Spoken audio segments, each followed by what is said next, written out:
Yeah, so in Nepal, they're going to transformer reporting from Amoriobo. They just brought the light now. To God be the glory. May God continue to bless the Evangelist Ebuka Obi and all the people that have supported the installation of this great transformer donated by our great evangelist. God bless us all in Jesus' name. From Amoriobo reporting. Yes. May God bless and keep blessing Evangelist Ebuka Obi. Akuruno one of Igboland. For here, let there be light. Okodo. There are people, their legacy.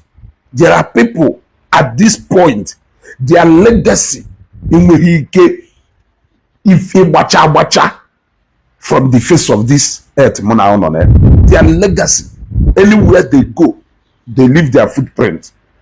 Now, it will be an ajo ifeik if you want to start to charge karat. Yeah? But I know gonna have man also na ho amaka. Ijebido with ndao. Ijebido with ife nde mana.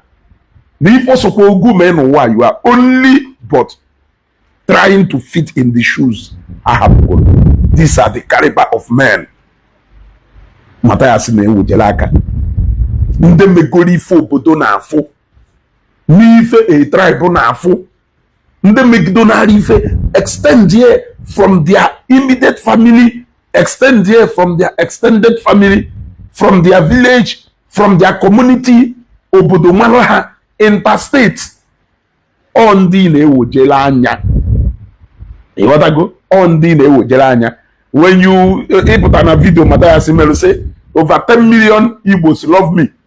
How no over 10 million Igbos love Rogo? The man na entire Igbo race love Rogo. You want to go? These people make good things. Imagine, and this transformer 1 out of 4. So meaning na count to now amount to 3 others, making them 4. Now place in Asara, na widowers. Mandaneje University free. Ndebido from primary to university level free. On the Wujelaka. So in Azazi Bondo.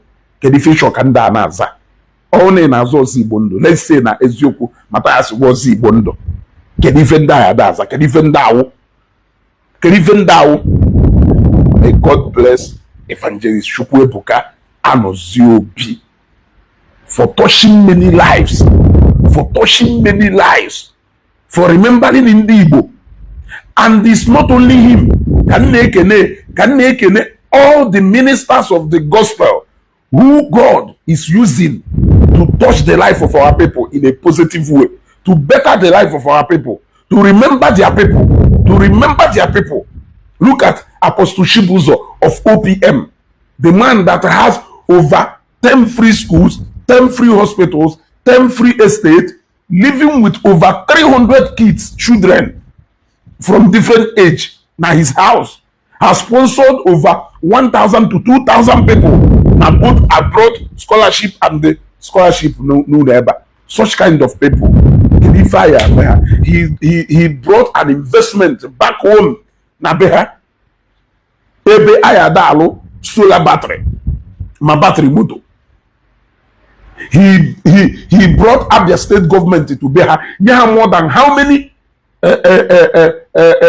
plots of land Ebayalo General Hospital. Do the 4 melu ndobodo ha ka ndobodo ha ji wee gbaka aka ka igwe ha nwụrụ wee shie igwe obodo ye. These are the people we have carrying Bible. Somebody took Father Obimma. Father Ibemonso. I posted his own the other day. 300 people on Akugwonwa. The old people, widows and widowers, old people on Akugwonwa. Na Beha Okugwonwa nkeme. 300 people coach like this. Yeah, hope to live again. Yeah, hope to live again in this hardship. We are not talking about just right when they made that video. Somebody drop or comment no so na people benefit from scholarship here no train or here we ko chasa na the whole na university somebody or empower na business comment kwa no nyere 1 million. You know all these things. These people have now become day-to-day integral part of people's life. There are people who cannot wash them of their life, no matter what, because he is all not. I will always use Father Mbaka to give an example, no matter if also in the adoration. Because Father Mbaka also, in his own way, I thought she goes so many lives. These men are more like an institution and a go. These men are more like an institution and when you want to take it to the business world, they have also employed people. If you are talking about a build factory, these men is say to go example in that part. Some of them are even more employers of labor, more than private individuals in a business. They have businesses up that they are they employed people, and the money is also going back to the society. In a Chinese, you're gonna, I can give you more and more. Look at Father now today. Tell me how many businessmen na Igbo. Tell me how many businessmen na Igbo. Nwere manifade daka na employ in the matter. Madonna University, Okeja, Madonna University, LL, Osasa Tech, another Caritas University. You now talk about LI Phone. You now talk about Go Transport. You now talk about Blue Gate Bank. You now talk about all those things. All those things. More than how many thousand workers working? As so many people on. You know, there are so many reasons why you cannot do away with these men of God. Whoop their contributions. Na Nigeria, many people will understand the weight of this bad government.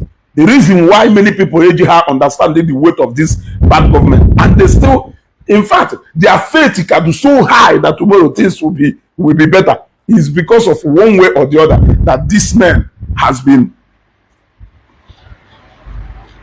effect handing in people's life, both spiritually, physically, mentally, and otherwise. And these are the people you are well out all at it. It's no one in Kine special. Here you go to Haneme, Naha Onye ki go to Kine.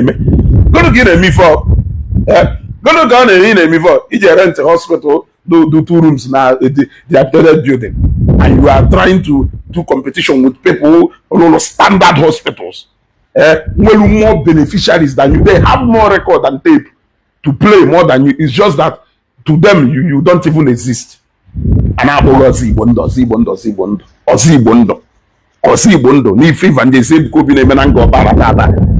many people the whole people who are benefiting from that project is bigger than your entire fan base. Anyway, congratulations to this community. And the charity, they say, begins at home.